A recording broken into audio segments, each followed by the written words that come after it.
A pleasure to meet y'all at last, and welcome once again to Honest J Nowak Season 4, or in this case we have HJN Get Creative, a series that focuses specifically on the likes of tools, devices, objects, anything you might find in a construction yard, or anything that could prove to be useful in the event of certain situations on the long term. So of course, we're going to focus solely on the wheelbarrow for this particular episode.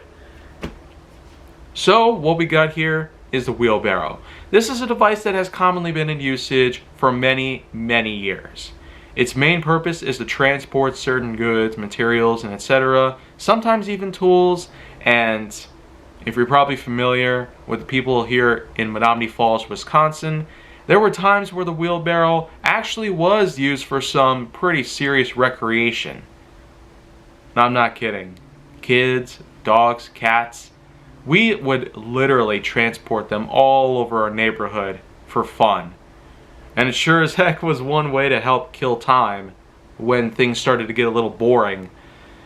But to be more serious though, the wheelbarrow is simply put a small sized hopper that could typically hold even gallons worth of water if it could. Has two large wooden stems on the side with grips on the ends meant for holding on to, and three wheels typically. Or in most models, just one wheel and two struts on the bottom, typically made of iron or steel. Often they're meant for the likes of supporting the wheelbarrow when not in use, but when on the move, the barrow gets pulled up and then off it goes on that one wheel that it has to not only guide it, but also to turn itself around. In which case you'd have to shift your wrist to the left or right and it'll go in that particular direction.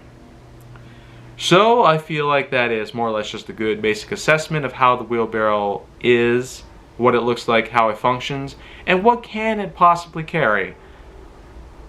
So that pretty much is a good way to put it all together, and this probably will be enough to satisfy those who are more curious about the wheelbarrow as a whole. I'll see you guys with more content later on in the series, and more importantly, make sure to like, subscribe, comment, follow me wherever you can find me, and stay on the Hollywood side to see more content coming soon.